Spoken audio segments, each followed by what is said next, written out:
Hello दोस्तों, जय श्री कृष्ण, राधे राधे। तो दोस्तों, आज का कहानी है गुप्त नवरात्रि के पहले दिन। सुनिए महाविद्या माँ काली की कथा। महाविद्या काली माँ पार्वती के 10 महाविद्या में से पहली महाविद्या है। मान्यता है कि यह स्वरूप सभी 10 स्वरूप में से सबसे उच्च है।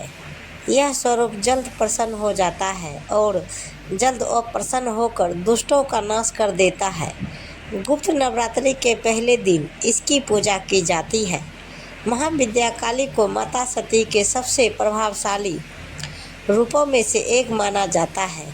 जब भी सृष्टि की जरूरत होती है, माँ इस स्वरूप को धारण करती है। तो आइए सुनाते हैं महाविद्या काली की महाकथा। तो कथा सुनाने से कमेंट बॉक्स में लिखें जय काली माता दी की जय।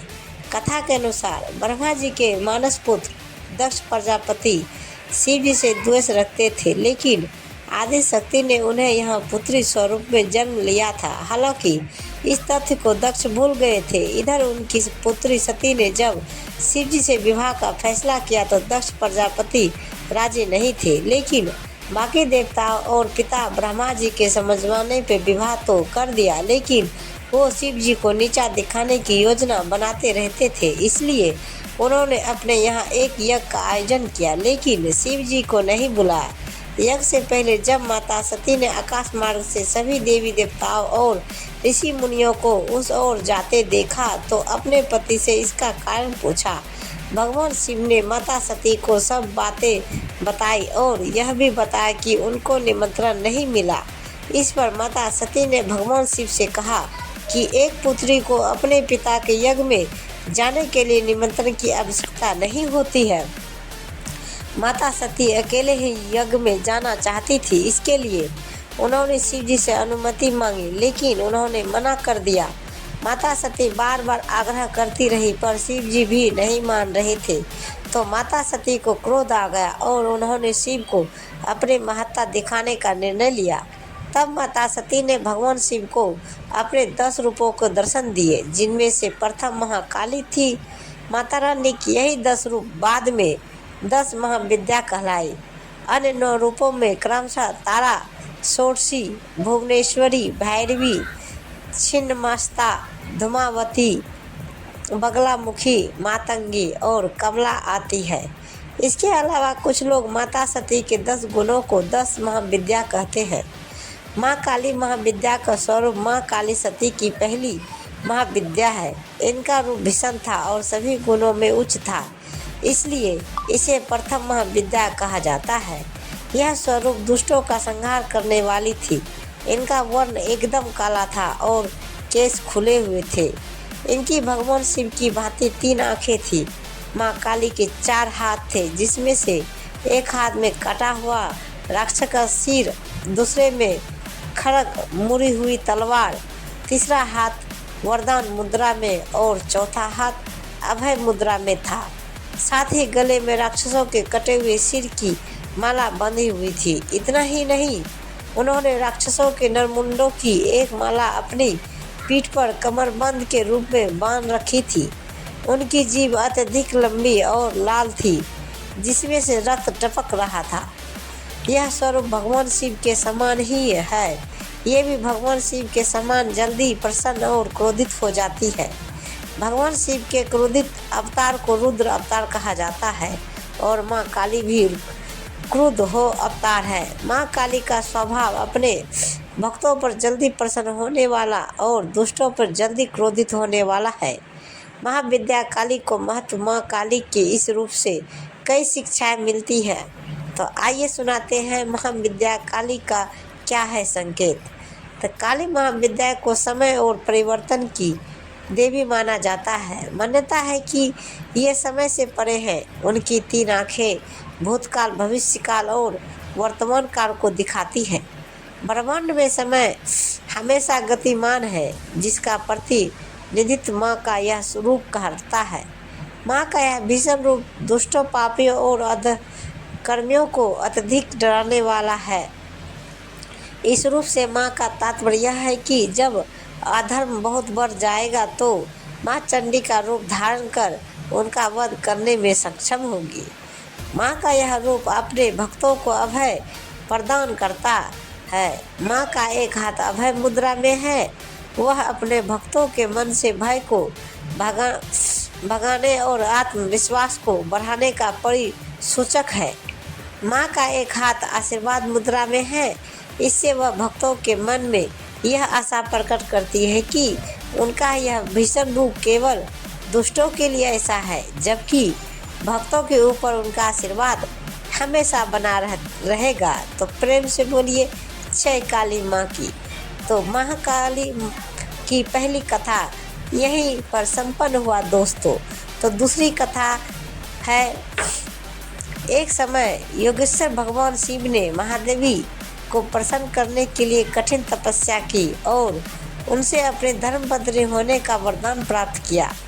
इसके बाद भगवान ब्रह्मा को यह अनुभव हुआ कि शीघ्र ही महादेवी वरदान के अनुसार प्रिय पुत्रों में से एक दक्ष को तपस्या करने का आदेश दिया, ताकि दक्ष महादेवी को अपनी पुत्री के रूप में प्राप्त कर उनका विवाह भगवान शिव से करा सके।